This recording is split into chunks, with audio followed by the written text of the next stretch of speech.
At the beginning of each podcast episode, hosts will typically read an ad for another company, but we're going to take this opportunity to promote and plug what we're building. We are building an AI powered app that's going to be your personal mindset coach. Think about it as if you had a therapist in your pocket, one that'll help you get to know who you really are, process your emotions, and make sense of your thoughts. The app launch waitlist is back live and it's on our website. For convenience, we also left a link in the show notes. It's very simple. All you got to do is put your name and email address and you're signed up for the waitlist. So you'll be the first to know when we launch. And also, you'll be the first to be able to actually test it. For now, here's a clip from this week's episode. I am not code switching, and I think that's one of the best freeing things that real estate has provided to me, being a real estate and then DJing, right? I never really have to take off my hat. I never have to code switch. I want to talk about that too, yeah. So there's things where there are definitely certain phrases and words that I don't say, obviously. Okay. Like I was reading a tweet the other day. Someone was in a conversation and he was in a meeting and a woman was speaking and then he said, yo, let her cook. But he was saying it, he said it in his head. He said it in his head, but then he said it out loud. Like, you know when someone's going on you, like, yo, they're going crazy. Like, he's like, yo, let her cook. And then someone like looked back at him, he's like oh, I'm sorry, keep going. He said he got called to HR the next day. For that? One question I always ask people is authenticity, right? Right, Like right, when you right. hear the word, what does it mean to you?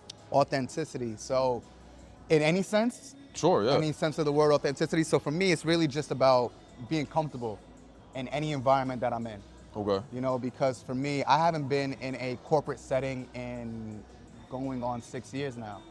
In terms of career-wise, Okay. like as a job, going into an office type, you know? So what I think of, if you asked me 6 years ago, I would have said something different. Okay. You know, but for me, being authentic is always being comfortable in any environment that I'm in. So, all right, so if in your most authentic self, like what are some words that you would describe? Like Oh, adjectives, man. maybe. I would say genuine, Okay. cool, sociable, personable, you know? I feel like, because I feel You like are very social. Like you're- confident. Okay, you know, confident, okay. Charismatic. Okay. And then this is not any form of being conceited or anything like that. It's just at 33, I'm gonna be 34 this year, just knowing myself, right? And that's how I come across in every conversation, any situation, any environment that I'm in. You know, I'm always making sure that, one, I'm always kind, you know, because I think more people need to be kind overall, not just nice, but kind as well. Okay. Being generous, you know, being able to be empathetic and sympathetic as well. You know, so I take all of those adjectives and sort of place that into me. So growing up, like what do you think some expectations were for you around like what type of like person you should be? Oh man, growing up. So I'm first generation Ghanaian. Okay. So my parents came from Ghana in, I want to say maybe early. My dad was here before my mom. He was here with my uncle. He was sort of a nomad at Princeton University, my godfather. So my godfather was at Princeton. He graduated from there. My dad was literally just chilling on campus, you know, living in his dorm, picking up odd jobs, you know, doing a thing to get by. And then he met my mom, I want to say 89-ish. And then I popped out in the 90s, you know. Yeah. So for me growing up, it was really looking at, And you're the oldest of three. and I'm the oldest of three on my mom's side. Okay. I'm the second oldest on my dad's side. Got you. I have a sister on my dad's side who's a year and change older than me. So even that, like, what is the oldest? What are some of the responsibilities that you got to do? I mean, the oldest boy, you know, everything got to be super clean and cut, right? I lived in Providence, Rhode Island. We weren't, you know, I would say maybe, you know, we didn't have a lot, but we had enough to get by. You know, just like a lot of us in our community, you know, we had enough to get by. You know, we weren't in the suburbs. We weren't in the jacks. You know, we was definitely in the hood though. You know, I could tell. I knew at an early age the difference between gunshots and fireworks type shit. You know what I'm saying? So I know a lot of people use that example, but it's true. It's just like, yo, I know, you know, the sound of something popping off, and then it's just, I don't know, those like firecrackers. Yeah. You know. So growing up, it was for us and being first generation. It wasn't. My parents didn't want me to be a street kid. Sure. You know, so they were always saying, "Oh, don't say yo, don't say what's up." what was the other? It was like whenever my mom called me, she called me Sean, and I would say what? Don't say what. You know, it was always being very, very politically correct in a sense. Sure. You know, so everything was very tailored to being proper. That's the word I was gonna use. Being very, very proper, and it was being very proper to another demographic that they wanted me to appeal to. So, right? but that conversation was had as far as No, like absolutely not. But it was just assumed. It was like, assumed. Got you. It was absolutely assumed. You know, you sit down, you watch TV with your parents, you watch movies, and then just their body language, the way they spoke to you, the way they would say, or how they would compare you to others. That was really big, comparison. Who would they compare you to? They would compare me to either my older cousins or their colleagues' kids, see what they're doing, see what they're watching, see what clothes they were wearing, how they talk to their kids, you know? So it was an interesting time looking back on it, right? Because I ended up going to private school in 7th grade. Okay. From public school. And at first I didn't really want to go. Why not? You know, it was predominantly white, and it was a new neighborhood that I didn't really know about, and in Providence, and I wanted to be with my friends. Like, I obviously, Makes sense. I'm just 11, 12 years old. I just want to be with my friends, my cousins. We're all going to the same school. We're all listening to the same music. You know, we just being very comfortable in that environment. That's what I wanted, right, at that early age. But my parents wanted me to have this, not only a better education, which I could understand, and I don't want it to seem like they wanted to whitewash me, but they wanted me to have a better opportunity to do certain things in life, which looking back on it, I can see. You know, in hindsight, you can absolutely see and understand that, right? Because even now, like, I would want my kids to go to private school. Me too. The way it is, living in New York, I see how much private school costs, but I could understand knowing people that are in the public school system. It's like, oh, this is what they're experiencing. Not to say public school is bad, because I'm a product of it. Right. But the level of opportunity that you get, and even the level of exposure that you get is completely different. Like, there's some private schools that got sports teams that I've never heard about until college. Exactly. Like, they got lacrosse teams, golf teams, swimming teams. I never heard about lacrosse until I went to private school in 7th grade, you know, and talking with my other friends. It just opens up your mind to a completely different world. Right. And I think now private school is really about the networking, the networking opportunities. It's literally a physical LinkedIn when you really think about it. Right? I think private school is somewhere that you can go, and yes, you have those better opportunities. I would say maybe more enhanced opportunities, but you also have people that are going on to, there's a better chance of those groups of kids and groups of students formulating those relationships and then going on to do something bigger and greater, maybe helping you down the line, or having a collaboration down the line. Right. You know, Yeah. So I do see that, and I don't even think my parents knew back then that those opportunities were there. Yeah. But they were to some level, degree, but not like. Yeah, not to be like, oh, like, because right now I'm probably really close with maybe a handful, maybe like 5, maybe 6. People from high school People or from like high middle school, yeah. You know? So I think I have more relationships with the faculty and staff from my high school. Why? They, you know, being who I am, I had relationships with the teachers, with the maintenance crew, you know, because especially the maintenance crew, like, they looked out for me. Right. But probably looked a little more like you. it looked a little bit more like me too. But I can't say this for all private schools, but at my private school, you know, I think they really looked out for me and my brothers and all of the people of color, because they understood like the opportunities that we were going to have. You know, we knew that we weren't silver spoon fed type stuff. You know what I'm saying? And I think we had a more appreciation for them than maybe some of the other kids.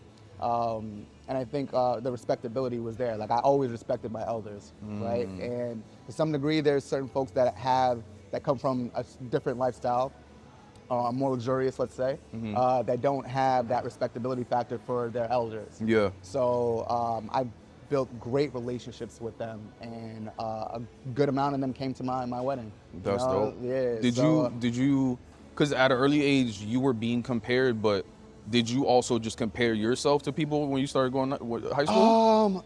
No, you know, it's different, because it's like being African, you know, first generation African, and then going to private school. All I wanted to do at that point, my parents were just like, listen, it's all about education, right? If you go to I would say any African Caribbean household, all it was is about education. Immigrant household. Yeah, go get good grades. Wait, so you know? like, would they weren't happy with B's? Like it was like. I mean, they strict were like okay that? with B's. You know, they were okay with B's, but you know, they wanted you to be a lawyer, a doctor. Oh, so you had that early on? Yeah, sort of talk? that's all it was: lawyer, doctor, engineer. Yeah. You know, the typical things that immigrant parents want their kids to be, and not seeing any way out. You know, you go to a good school, go to a good college, you get a good job, and then you retire. That's really what it was. Yeah. And that's really all they knew.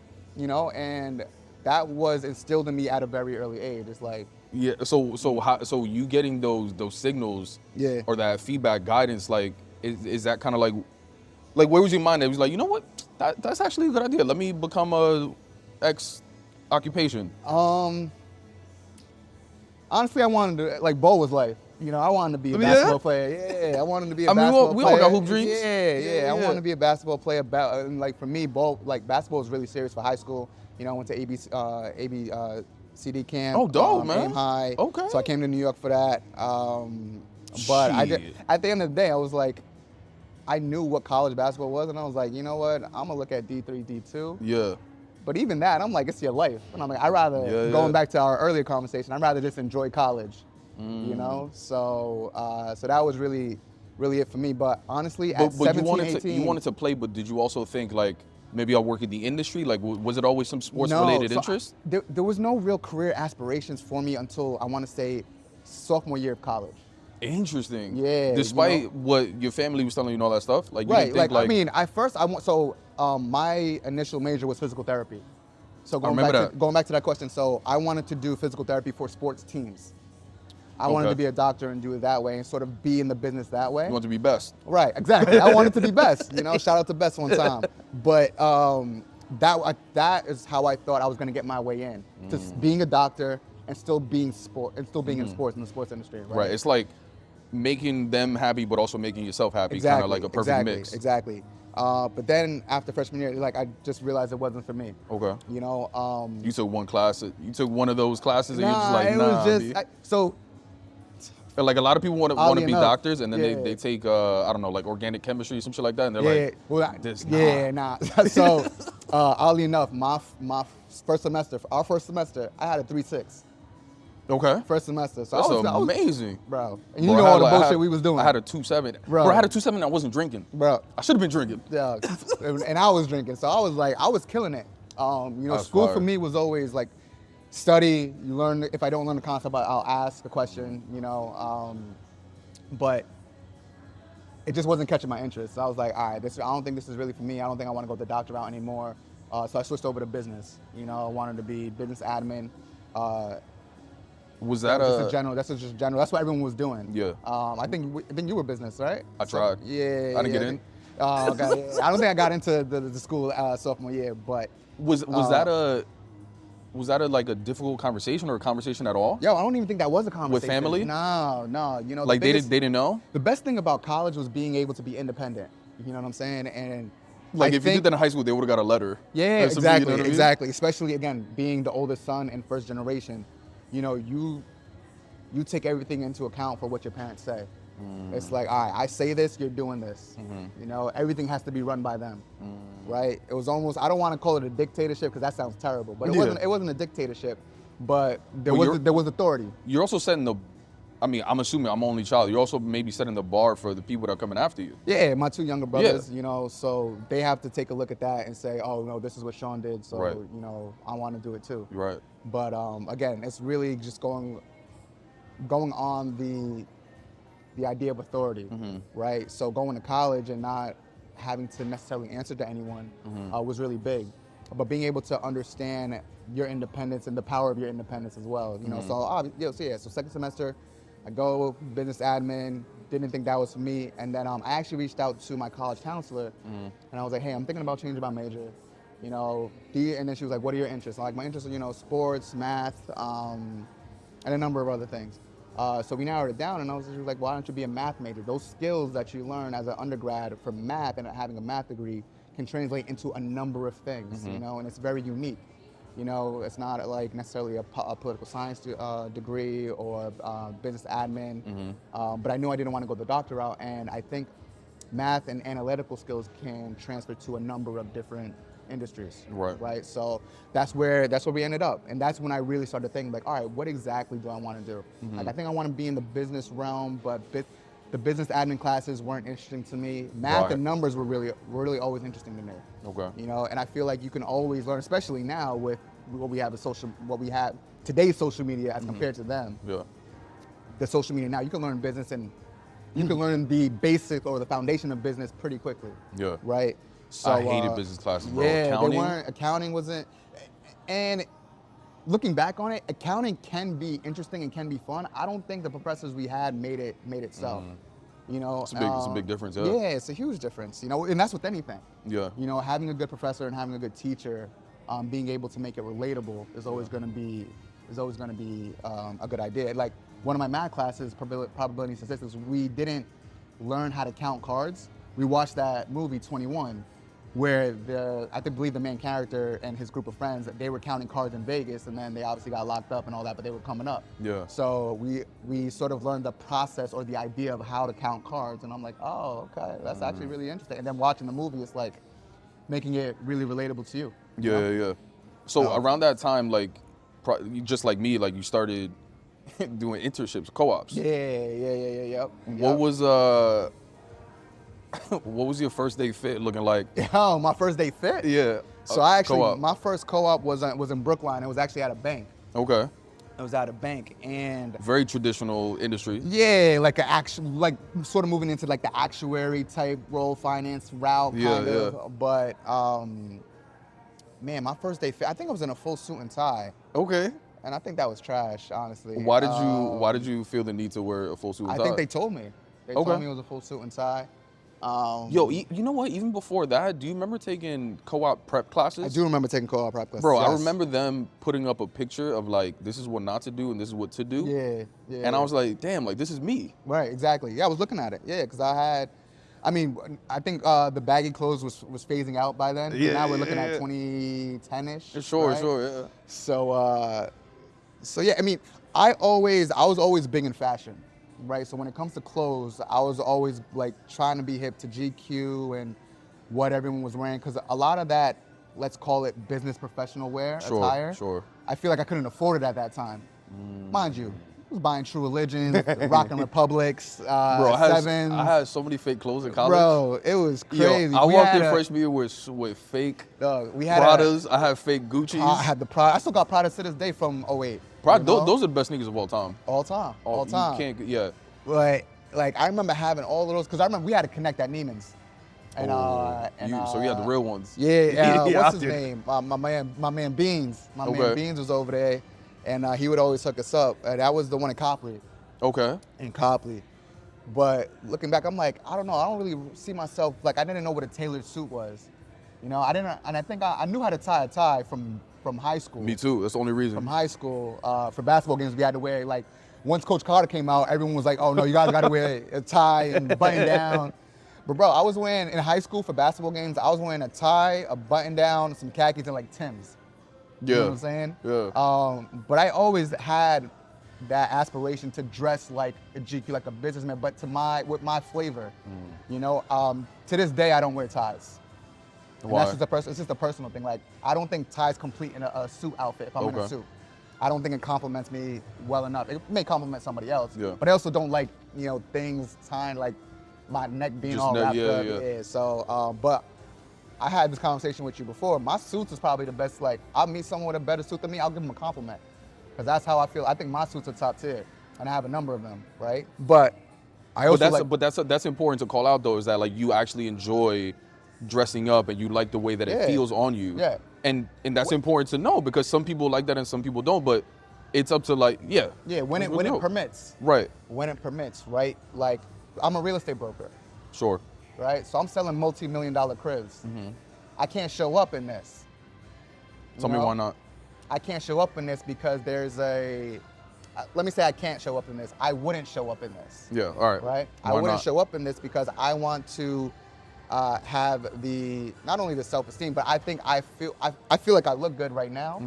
But if I'm selling, I think at a certain level of experience and unfortunately at a certain level of money, and when you're dealing with certain levels of money, I think there's an appeal and there's a way to properly address yourself in your attire.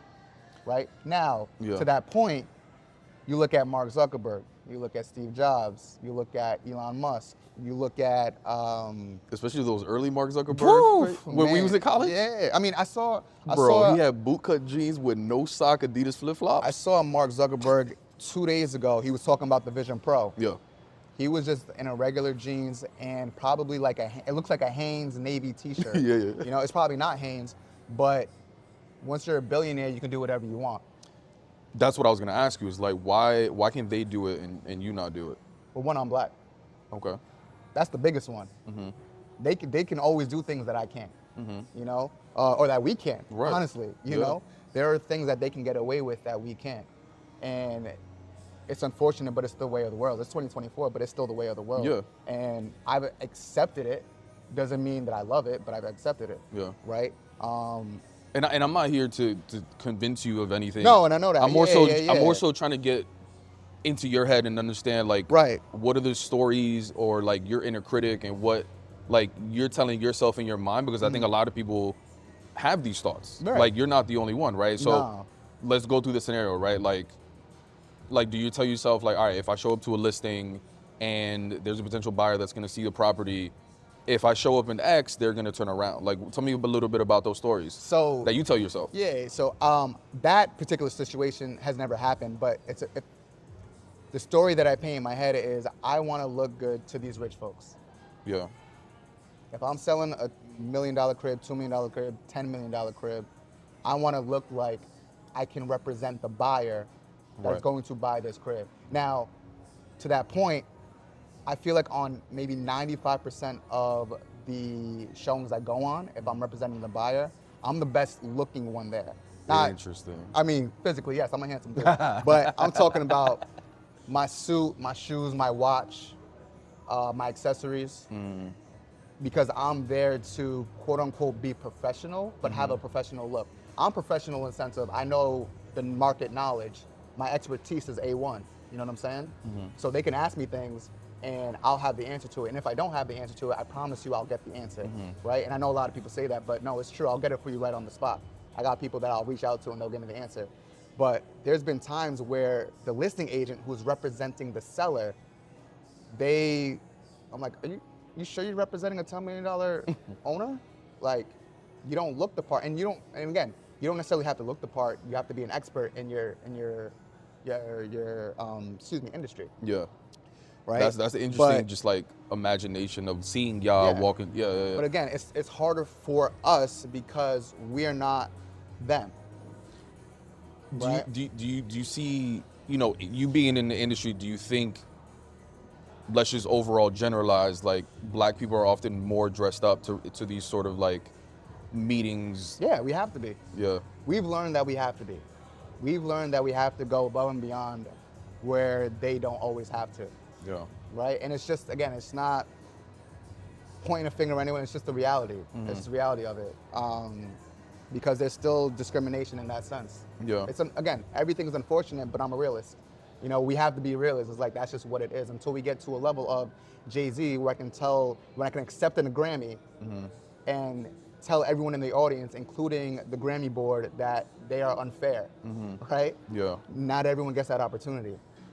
What do you think that status is for you, where you get to say, I'm gonna show up to this list, like, you know what I mean, where you don't feel that pressure? Is it a numerical number? Is it a title? Is it an age? It's funny. We'll come back to age. Okay. Because there's a conversation that I had with a number of my friends just maybe 2 weeks ago when it came to age. But I think all titles are bullshit. Okay. Yeah. Okay. I think all titles are bullshit. But again, money talks, man. Yeah. Money talks, and like it's more so like what would give you the, because it's all a confidence and a level of just not giving a fuckness. Right. Right.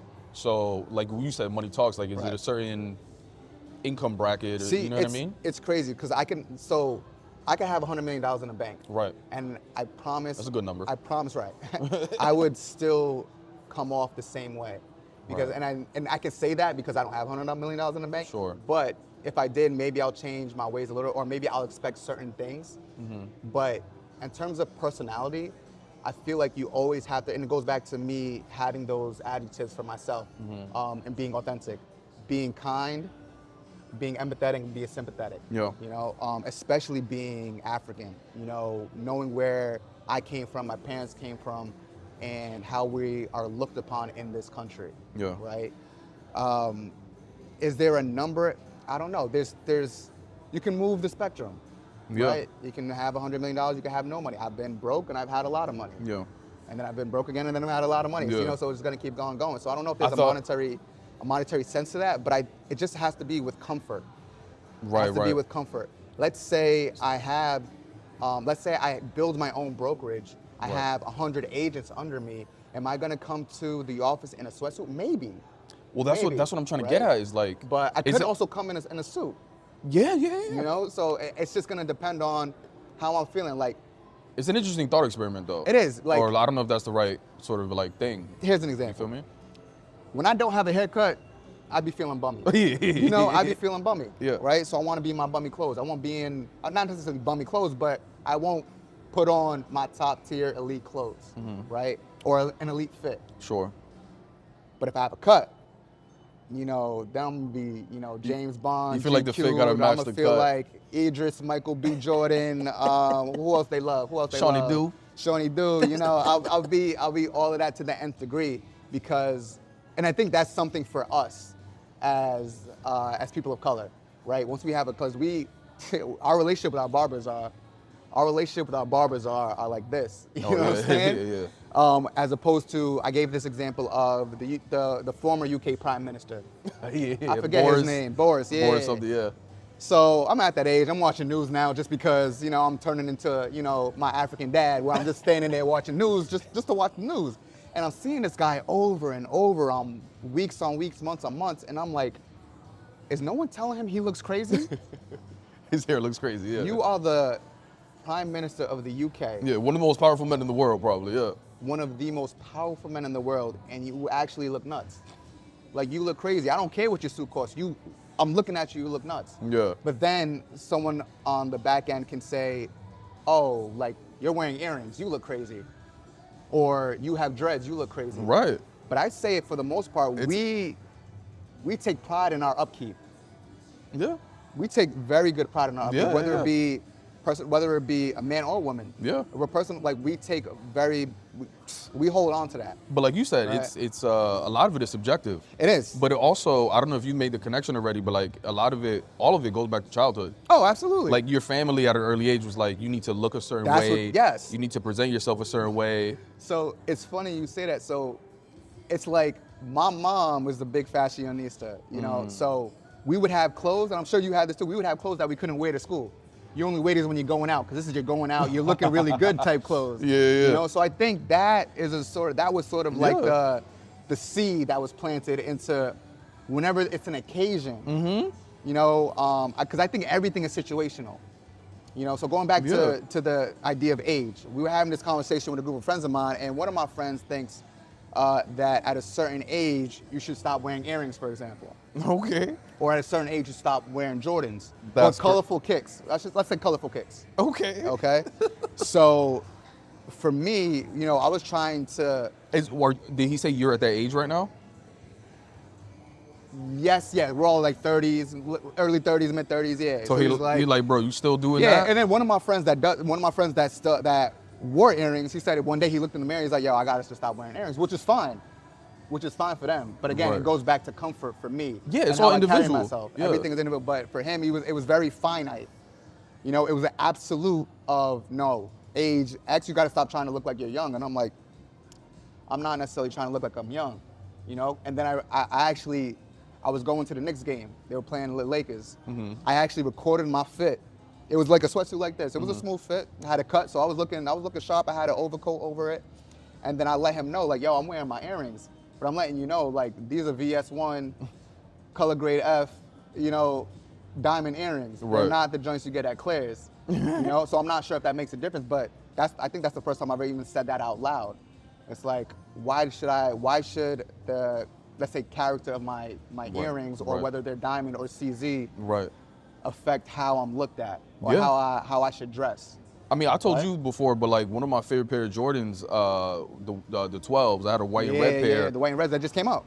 They came back out. I sold them like years ago, and to this day I regret it. But when I sold them, I used that money and a couple, some other funds to buy just like a bunch of like Kohans. Oh yeah. So I got like 4 or 5 pairs of Kohans. Okay. And now I never wear them. Yeah. Unless I got a special occasion. But Right. I was at that point even earlier than my 30s of like, I need to change how I'm dressing because this is too childish, Right. as your friend said. Yeah, and I don't Which think is fascinating, but it is it's all fascinating 'cause- subjective. Yeah, it's all subjective. Like for me, I call myself a retired sneakerhead because when I was younger, I had mad kicks. Yeah, you know, yeah. and now the sneaker game is crazy, but I still like sneakers. Well, that's why I retired, not because of preference, but because it's just the too market's hard. crazy. Yeah, It's tough, right? It's just tough to get kicks, but I still like kicks, like, and I'll still get. I don't have, let's say, colorful like Easter egg color sneakers, but if you want that, I can understand why. And if you dress it up, then you dress it up. Like, what those red balloon boots that Yeah, came out, the yeah. big joints. So I saw those in person maybe 2 weeks ago in the city, and I'm like, all right. These look a little childish, but Yeah, again, yeah. it's subjective. If you like it and you think you're rocking it and going crazy, yo, do you. But for me, nah, that is where I can draw the line, right? So everything is subjective, and I think there's certain circumstances and situations where your dress should affect, or it should be a thought. You should take some thought into how you dress, your appearance in any type of situation or circumstance. Okay. Maybe it doesn't matter if you have enough money, because Yeah. again, not a lot of people are billionaires. Yeah, you know, yeah. they could do what they want. Yeah. You know, Warren Buffett, every time I see him, he's in a suit. Sure. Mark Zuckerberg, no, not so Yeah. much. You know, who's to say Elon Musk, he was on that podcast, he was smoking weed on a podcast. Wild, yeah. On a podcast. Right. But he's a billionaire. You know, so is that childish? Him smoking weed? On a podcast. I don't think it's childish. He's a billionaire that runs a multi-billion-dollar company. Is it childish? I don't think it's childish. No? I actually don't even know like what. Maybe the word childish I'm struggling with. It could be. It could be. Maybe I'm struggling with the word childish, but was it a smart move? I don't know. Right. I mean, Was it smart? Like, is it smart for me to wear my sweatsuit to $2 million listing appointment when I'm meeting I think first impressions are everything, right? Yes. And you can't change first impressions. That happens Yes. once, right? Yes. So should I wear, my Citrus 7s Yeah. and some black sweats and Astros jersey Sure. to a listing? No. Well, You know? that's interesting because like I think our gut reaction and my gut reaction would be like, well, no, because this is gonna happen, right? But at the same time, we're also creating a story in our head around like what that scenario is gonna play out into, Right. which may or may not happen. But at the end of the day, like we're trying to predict the future Right. of like Which what you will can. happen. Who knows, right? Because we could, and also when we try to predict the future, it's always worst case scenario or it's always a bad scenario. Like what if, I'm just making this up, but like you walk in with like that same fit, but it's like New York style. So you walk in with like a Mets jersey. Right. And then the person that's gonna walk in is a Mets fan and he's Right. like, oh man, I fucking hate these like, I hate these uptight motherfuckers. I'm so, Right. yo, I love for the Mets, yo, blah, blah, blah, yo, back in the day with Pedro. Like that, we never create the scenario in our head of it being a positive scenario. Right. Because at the end of the day, you just got lucky. You think like, oh, if I'm wearing a Mets jersey and this dude just happened to be a Mets fan, I Right. got really lucky with this. Yeah, that plus we also take in the experiences of what has happened in the past. Right. And we Right. think that what has happened in the past is also just gonna happen in the future. And sometimes those aren't even our experiences. Sometimes it's just like our family. Yeah, it They're could be like hey, low-key childhood trauma. exactly. You know? It's It's just like like- your dad could tell you a story about like how somebody was racist to him, Yeah. and you'd be like, oh well, I Shit, don't want that shit to happen to me. Exactly. You know, I don't want that to happen to me. But right? but I do think we swear we can predict the future every yeah, time. no, and And I understand why people. Yeah. I do the completely same understand. shit. Yeah, I do the same understand it. shit. I understand it. Like meeting my fiance's parents, like I'm not gonna be in a sweatsuit, you know? And I think bringing it down to that level is like, all right, if you're gonna meet your fiance's parents for the first time, you know, your girlfriend's parents for the first time, your boyfriend's parents for the first time, whatever, how are you gonna look? You know, I feel like appearance is such a big thing because at the end of the day, we all have eyes. That's a fascinating question. Bro, I don't think... When you bring it down like that, it's like, all right, bet, I'm gonna go to a $10 million listing appointment, what am I gonna wear? And then it's like, all right, I wanna wear a suit, tie, maybe, dress shoes, shine my shoes, all that good stuff. Or I'm going to the mall, and I'm just shopping. I wanna be comfortable, but I'm comfortable with both. Me personally, subjective. But appearance is the first thing that we see, obviously. Right. Before you start speaking.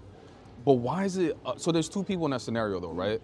There's the person receiving the impression, and then there's a person giving the impression, right? Like why is the pressure always for the person receiving the impression to change? Because I'm also looking at you too. Like why can't I judge you? But like I said, I'm better dressed than most of these listing agents when I'm going to represent the buyer. So I'm looking at you like, it's really good. But then I also, it gets worse when my buyer is asking questions about the listing or the property and they don't know it. I'll know it, or maybe I won't know it, but as a listing agent, you should cover X, Y, and Z.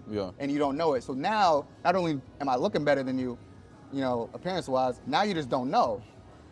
So it's like, how do you think you've been received, like your authenticity? Me? And I'm asking because I had this friend who was working in finance, and he, similar to you, he liked wearing suits, but like the fitted, tailored, all that type of shit, right? Dressed to the nines. But then he would get comments like, or people would assume he's cocky because of how he's dressed, right? So then he started like, all right, well, like, let me dress it down a little bit, I guess. Then he got the perception of like, he's not taking his job seriously. So it's just like, bro, I'm doing this, I get shitted. I do this, I get shitted on. Or, you know what I mean? Sometimes we just get like misunderstood. Right, and I think that goes back to... Or even you, I probably assume, maybe this is just a story in my head, I probably assume that people are like, oh my God, you're so well-spoken. Oh yeah, that happens all the time. Really? Well-spoken, yeah. I've had, when I used to work in corporate, I had a client, and I probably spoke to this client once a week. And then I finally met her in person after like months of talking. She was like, you look and sound so different than what I pictured. And I was like, well, what'd you picture? You know, like, what's going on? She didn't say anything about that? It's like, no, just completely different. And it was funny, she was Latina. That's funny. So she was a real estate agent in Philly. And Philly, and I met with her, and I was just like, and I think I've gotten that a lot. And it could just be, you know, I'm well-read, educated, obviously, but for me personally, I don't like to flip the switch. You know, I don't like code switching. I think there's code switching to a certain degree. Sure. But a complete 180, no. Like you've never, that was never your thing? No. I'm not saying it was never my thing because I had to do it. I remember now I'm 33, you know, so of course I've had to do it. Earlier in my career. Sure. But now, if I end up going back to corporate or working with an organization, I am not code switching. And I think that's one of the best freeing things that real estate has provided to me, being a real estate, and then DJing, right? I never really have to take off my hat. I never have to code switch. I want to talk about that too, yeah. So there's things where there are definitely certain phrases and words that I don't say, obviously. Okay. Like I was reading a tweet the other day. Someone was in a conversation, and he was in a meeting, and a woman was speaking, and then he said, yo, let her cook. But he was saying it, he said it in his head.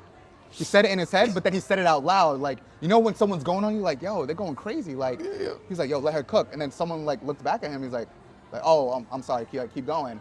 He said he got called to HR the next day. For that? Yes. That's crazy. Now, is it true or not? Who knows? Yeah. But I could see that happening. Yo, let her cook. Saying let her cook can be mistaken for so many other things. Oh, because she's a woman and the whole cooking kitchen. Come on. I didn't even put that together. Yes. So, I thought he got called to HR just for like. No, like that's what do you not mean how let her speak cook? Here. Yeah, no, it's like what do you mean let her cook? Yo, if I was presenting and I'm going in and somebody said how do you explain that to HR? Hold on. But if somebody said that during a meeting, that's the biggest compliment I've ever heard. Because that's yo, you imagine you killing it up there and you like, Yeah. yo, let him cook. I'd be like, oh my God, I appreciate you. Because we know what it is. Yeah. But to other folks, they may not have ever heard those words put together like that ever in their life, and unless it was in a way to physically let her cook, like, you know. So yes, there's certain phrases, and if you want to call that code switching, sure. But there's certain phrases that I don't say or I refrain from. Now, in terms of how I come across, everything is the same. Yeah. I don't see myself as cocky.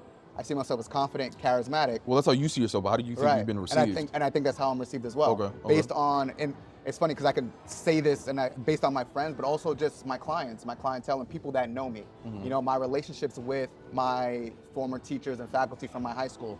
You know, my friends' parents that'll say things about me, aunts, uncles. Yeah, yes, they love me, but they all see the growth from when I was a baby to now.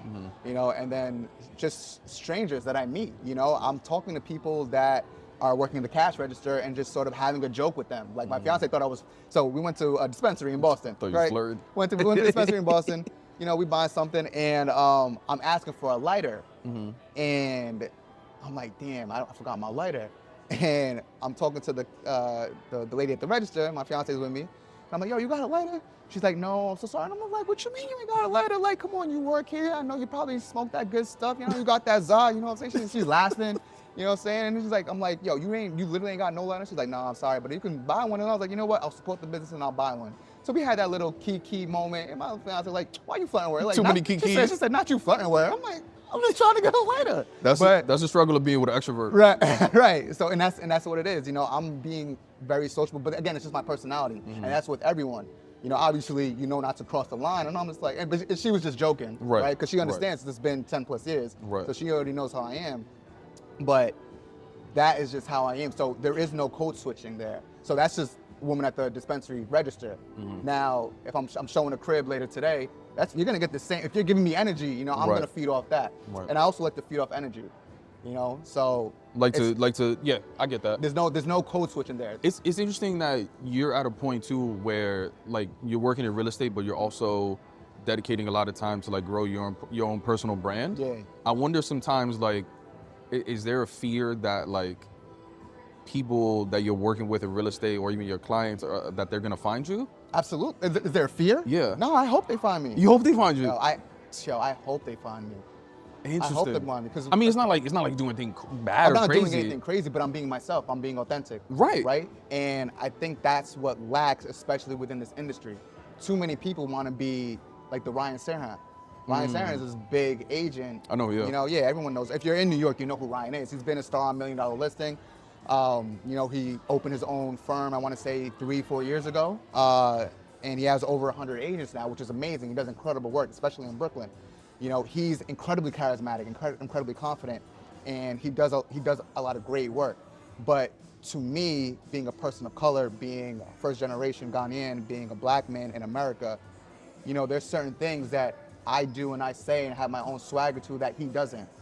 There's a lot of things that he's good at that he's probably better than me at, but there's a lot of things that I'm good at that I'm probably better at him at, and then just relation. Yeah. You know, being able to be relatable is really, really big and key. Oh, so I want them to find me. I want them to know that I'm in the club at 2 a.m. DJing for 1,000 people, but I'm waking up at 7 in the morning, going through my master customer list and making 100 phone calls before 12. Yeah. You know, because that is just, at this point, it's become who I am. I love that. I love that you found, like, I've always seen you as a very creative person. Like, you're always dancing. You're trying to like curate the vibe and all these kind of things. And it's interesting that that's not where you like went into career-wise. Where would I go? What do you mean? Like as the life of the party or curator, because I still do events. Yeah. I still DJ. Right. But I think that is too just like entertainment in general. Like, I don't know. Yeah, I mean. Well, it's not like you're not in entertainment. Right, you know what I mean? right. But I know that there's certain levels, right? Because, you know, you look at our boy Vlad Samedi. Yeah, sure, who's, you know, with A&R, works for Metro Boomin. You know, could that have been me? I don't think so. You know, I love music, you know, and I love being able to be in that realm. Why do you say it couldn't have been me? I don't think that was my path. I just don't think that was my path. Okay. I think I love music to a certain, like I think I love DJing, and I love being able to curate experiences, and I think that's more of my path. You know, instead of being on the business side of the music industry or the entertainment industry, I don't think that wasn't my go-to. But you know, based on like what you're saying, like curating the vibe, dancing, but just having fun. That's always gonna be me. Real estate, DJing, having an event, going to like just trying new things and not being fearful of it. You know, fearful of the outcome, right? Yeah. Because you know, you're crazy bachata dancer. I remember seeing you at the lasso events. You know, I would go to the lasso events. You know, try, find me a little, Dominican thing. You know what I'm saying? But I was looking, I'm like, yo, Pabella's going crazy, and I would just watch your footwork. So I admire dancing a lot, and I admire music a lot. You know, I think that's why I sort of fell into the realm of DJing. But I remember just watching your footwork, like, like you met me, I was already getting late. Like, I was getting late in high school because my cousin Zach, shout out to Zach, he was living in the Bronx. He would spend some time with me and Tutu in Rhode Island, and he was teaching us like, yo, this is what they're doing in Harlem, this is what they're doing in Brooklyn right now, like chicken noodle soup. Niggas was getting light. I was like, yo, this is great. So he taught us how to get light. So I knew all of that before I went to school with you. And I remember meeting you, Steve, Neff, and they're like, yo, who are these Rhode Island dudes like getting light? Because it's like, that's not what you was doing. But I think the appreciation of the art is something that will always be a part of me. So having that appreciation and wanting it and showing, I think me in real estate and me in DJing is sort of bringing all that appreciation together. Yeah. You know, because I've always loved real estate. I love, like I watch this guy on YouTube, Enes. He shows these multi-million-dollar cribs across the globe. That was dope. You know, but I love architecture, I love design, I love interior design, I love development, I love the just like the foundation style, of it. I love and all that. the entire foundation of it. And the best thing about real estate for me, like being a buyer's agent or being a listing agent, is really based on your relationship. And that's your strong suit, bro. That's it. Because having that relationship, building rapport, and being relatable. You're really good at that shit, man. And thank you. And that's admirable, something I take pride in. Because like there wasn't somebody I could bump into in Boston, and I'm like, Sean Ray knows him. Maybe. Crazy. You know, like everybody. Yeah, wifey says it all the time. Like even just looking at the wedding, right? I had a lot more people on my side. You had to narrow that shit down. Yeah, like got to narrow shit down. 10,000 to And again, it's just building genuine relationships. Yeah. One thing that I always say if I'm ever interviewing or talking about corporate work is I'm very big with being a consultant, being able to understand your challenges, whether they be personal or business, and being able to find resolutions for them. You know, being able to listen to understand and not listen to reply is really big for me. It's like, all right, what exactly did you just say in the last minute you were speaking that you were so passionate about?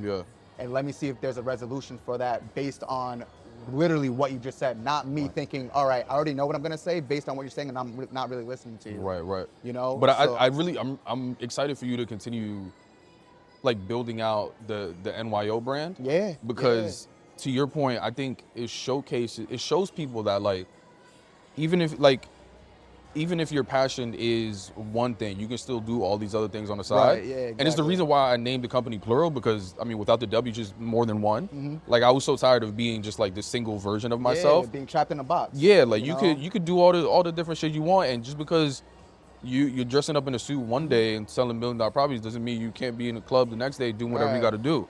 Which is the dope part. But I think that's also going to give, hopefully, people are going to see that and be like, oh, I want to buy shit from him because not only his expertise, but because he looks like me, dresses like me, talks like me, he's into the same shit as me. Like that's what I hope. Yeah, and that's my hope for everything. You know, whether it be getting a client for real estate or getting a partnership with a club or an organization like 4040.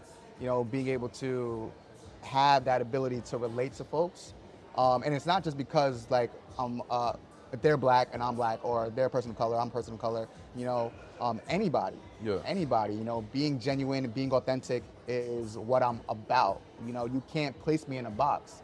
You know, and that's why I love what I'm doing now. And it's funny, I just revamped my resume maybe 2 weeks ago. Hadn't done it since 2018, excuse me.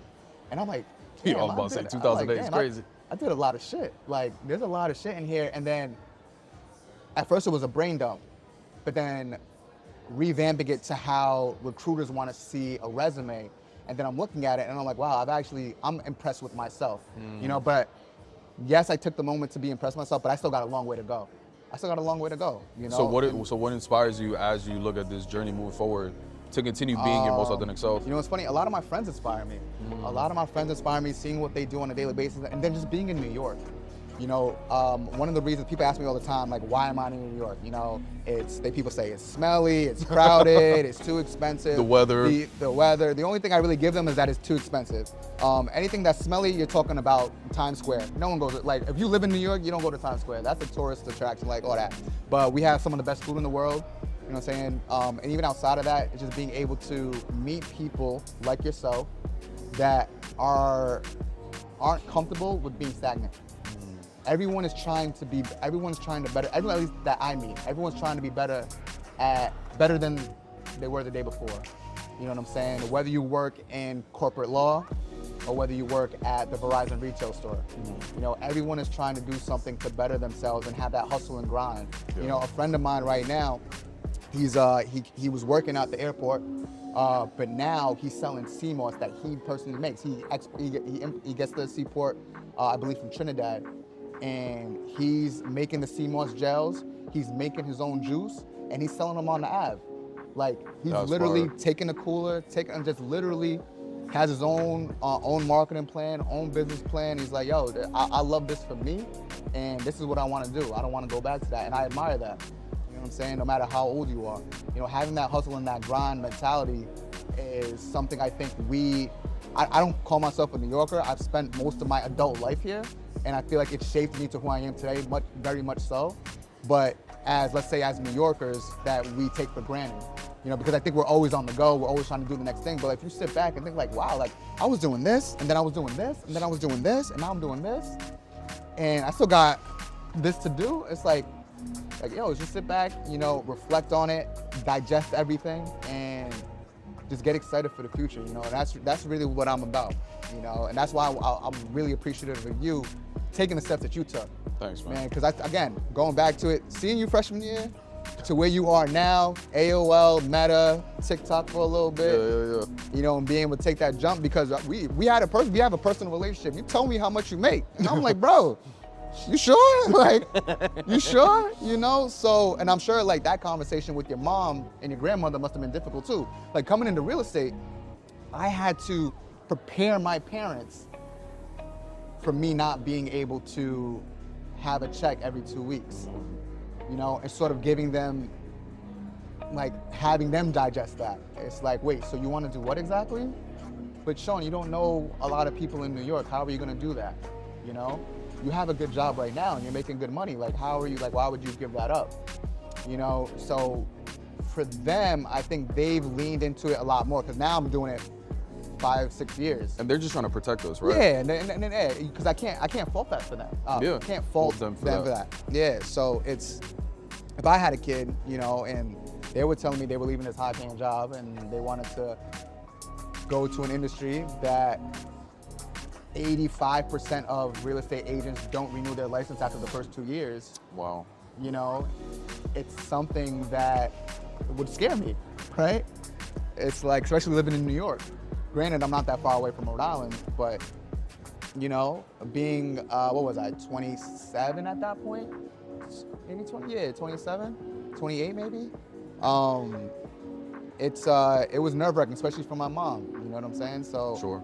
It's, and then I know we had that conversation, it's like, being a real estate agent, you really not get, unless you go to a team or you're on your parents' team and they're feeding you buyers or listings or things like that. Yeah. Coming to New York, one of the biggest cities in the world, and not having that situation for myself, literally previewing apartments, understanding York to 12th Avenue, being able to understand that 5th Avenue is literally the middle of Manhattan, and that separates it west and east. And it's like, those are things I had to learn on my own. No one really taught me that. You know, granted, I have my mentor now who's been incredible, but that was something early on in my career that I had to learn. I literally had to learn something from the ground up, you know, and man, that was hard. Yeah. I had to But that New York hustle definitely helped. Yeah, it was the hustle, but I mean, I had to cash out my 401k. Yeah. You know, I told you that I had to cash out my 401k that I was building up for the last, what was it, like since 22? Yeah, same. You know, because Cash some of it out, yeah. Yeah, I had to cash it out because I had a point where I just wasn't making money. You know, and I thought about going to corporate for a long time, and I wanted to stick with it. And now I'm here 5-6 years later, and I'm like, damn, like that really, as challenging as those times were, obviously it helped me to where I am now. You know. Yeah. So, and it's crazy. It's a crazy lifestyle being here, living here. Yeah. And doing what you're doing, man. Thanks, man. And that's what it is. And time will tell if the risk was worth it. Right. For both of us. Right. Mi gente, that wraps up another episode of the Quién, Eres podcast. If you enjoyed what you heard, please do us a favor. Like, share, comment wherever you're listening to this episode. Be sure to follow, subscribe, and leave us a rating and review if you're listening on Apple Podcasts or Spotify. Thank you, and see you next time.